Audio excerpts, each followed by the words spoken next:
You got to clock into your dreams, gentlemen, every single day. What do I mean by clocking into your dreams? I mean working on them every single day. It can't be a once in a while activity. Whenever you got a bit of spare time, you'll work on your dreams. No. You clock into your job in the morning, you clock out in the afternoon. That's great. That's fantastic. Do your 9 to 5 to the best of your ability. But don't neglect the 5 to 9. That's where the fortune is made. The hours after your 9 to 5. What are you doing in those hours? Are you maximizing the time that you have? Are you taking advantage of it? Because there is more than enough time to make some significant progress towards your dreams after work. You can't be using a 9 to 5 as an excuse. You can't. There's more than enough time after your job to make some significant progress towards your dreams. It's not a time issue. It's a commitment issue. If you're not showing up to the degree that you know you can be, it's because you're just not as committed as you think you are. I'm going to say that again. You're not as committed as you think you are. I went through that period myself in my 20s, where I thought that I really wanted something. But then I would just piss the time down the drain that I had after work. I wasn't walking the talk. I was talking a big game. I was talking about, I want to do this and I want to start successful this and retire by this age and do all these wonderful things, which we all want, right? We all want to achieve big things. But not all of us back it up with an intense, consistent work ethic. We're once in a while kind of people. When I got the time. And with that mindset, with a part-time mindset, you'll get part-time results. You're not going to be able to travel around the world, retire your parents, do all these wonderful things with a part-time approach. If you treat it like a hobby, it will pay you like a hobby. Sometimes the best thing to do, gentlemen, is to treat your dreams like a 9 to 5. With a 9 to 5, if you don't show up to work, you're going to get fired.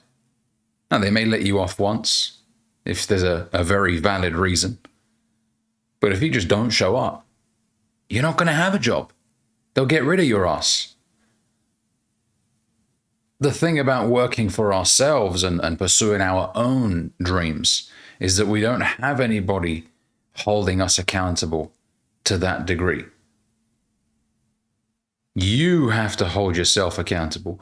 You have to tell yourself, you got to show up. This is your dream. You said you wanted this. Prove it. Prove it to yourself that this is truly something that you want to do. Hold you accountable. Lay it on yourself. Tell yourself straight up, you can't be talking all this talk and not backing it up. This is embarrassing. And I believe we all go through this phase as guys. We think that if we just talk about it to our friends and family, it will get us going in the right direction. But many of us, we stay in the talking stage. We don't transition into the walking stage, which is a stage that you always have to be in. You always have to be in a stage of movement. Or you have to always remain in a constant, consistent, action-taking phase. You always have to remain in that phase. You never stop.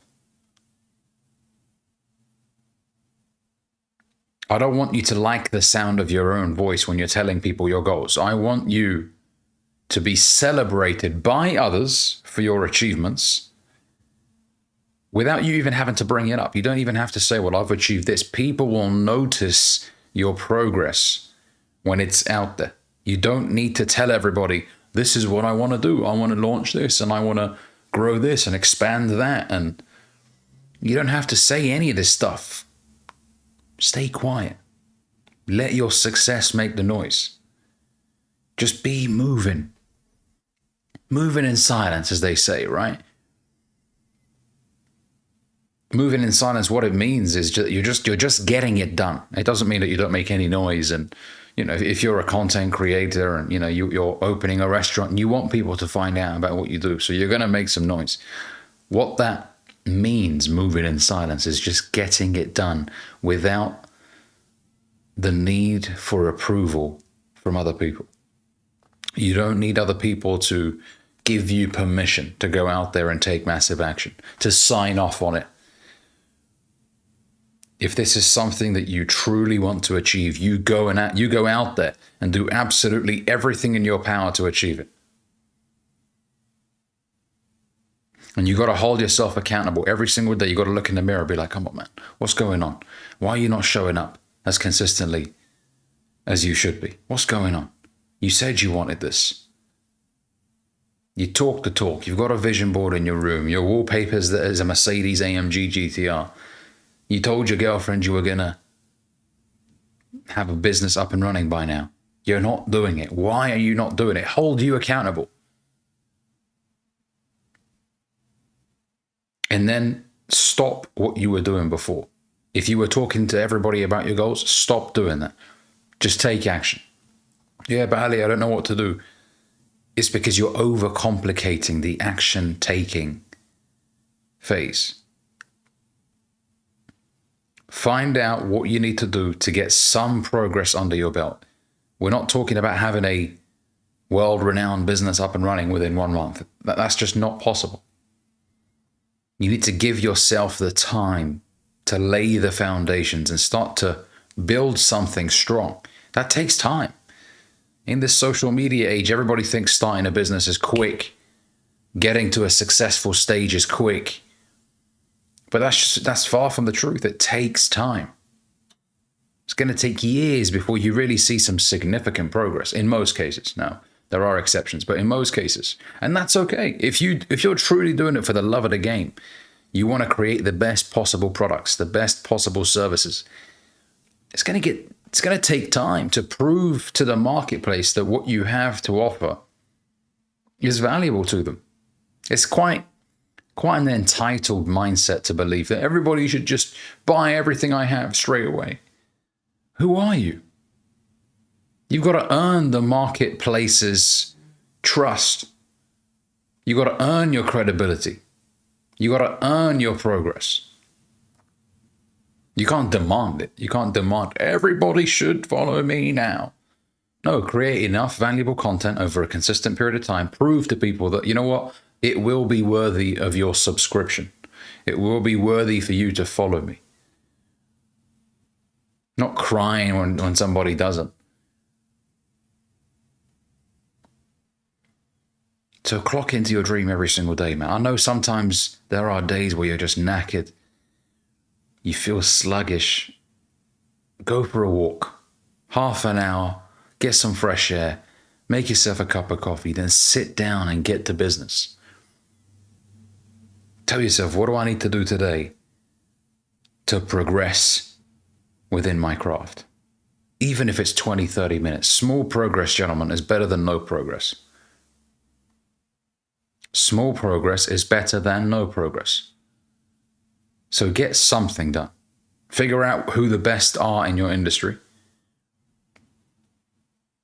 and reverse engineer what got them to where they are. Study them. See what they do. Analyze their moves. Then work backwards and execute. Don't be Mr. Analyzer. I see so many guys caught in this vicious loop of just analyzing what other people are doing. Researching, analyzing, preparing, strategizing, but never pulling the trigger on their own dreams. You're just enjoying the comfort of consuming self-development content.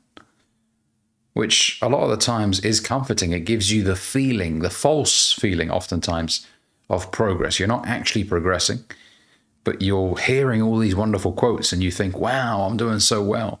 When in reality, you haven't done anything in your own life. You haven't applied this knowledge to better yourself. You've just enjoyed the feeling of progress because, you know, you learned a new quote, so you think, oh, that's progress. Now, don't get me wrong. Knowledge is great, but to know and not do is to not know at all. I'm going to say that again. To know and not do is to not know at all. You got to apply the information that you got. Otherwise, it's pointless. That's like somebody saving £1,000 for the sake of saving £1,000, never having a plan for it. Is this £1,000 going to go into home renovations? Is it going to go into the stock market? Is it going to go into a dream holiday? What is this £1,000 going towards? Have a purpose for it. If you're just going to save all your money and never spend it until the day you die, it's pointless. You're just making the banks rich. All right? They're making money off your money, and you're like, well, I don't know what I'm doing really, but I just like it being there. Have a plan and execute that plan. Okay? Thanks for watching, gents. If you enjoyed this video, make sure you give it a like. It helps with the algorithm. Leave a comment as well. Let's talk. And I'll catch you guys in the next one. Take care.